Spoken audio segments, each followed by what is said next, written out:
প্রথমবার হেরে গিয়েছেন অবিবাহিত দল। একবার খেলা হয়েছে, আরো 2বার খেলা হবে। দেখা যাক দ্বিতীয়বার কারা চ্যাম্পিয়ন হয়। চেষ্টা করছেন যারা পাশে থেকে কেউ সাহায্য করছে কিনা, দুই সাইডের পাশে কেউ সাহায্য করছে কিনা সেগুলো ট্রাই করতে দেখতে হবে। আর আমি হান্নান স্যারের এই পাশ থেকে দর্শকদেরকে বিনীতভাবে অনুরোধ করছি, দয়া করে আপনারা একটু সরে যান। আপনাদের বারবার বলছি, যেহেতু উনি ক্রীড়াপ্রেমিক, উনি থাকলে সুস্থ থাকলে আজকে খেলার উনিও পরিচালনা করতেন। দুঃখের বিষয় উনি একটা দুর্ঘটনার মাধ্যমে তিনি অনেকটা অসুস্থ হয়ে পড়েছেন, তারপরে তিনি খেলা দেখতে এসেছেন। ধন্যবাদ তাকে।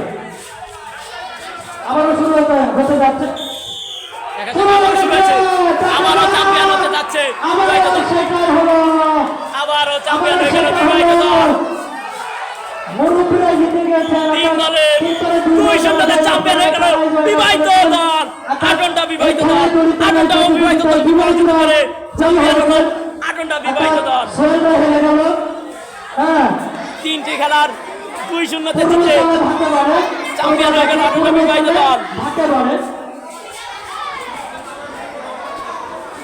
যশোর জেলার কেশবপুর উপজেলা থেকে আব্দুল্লাহ আল সামি, পন টিভি।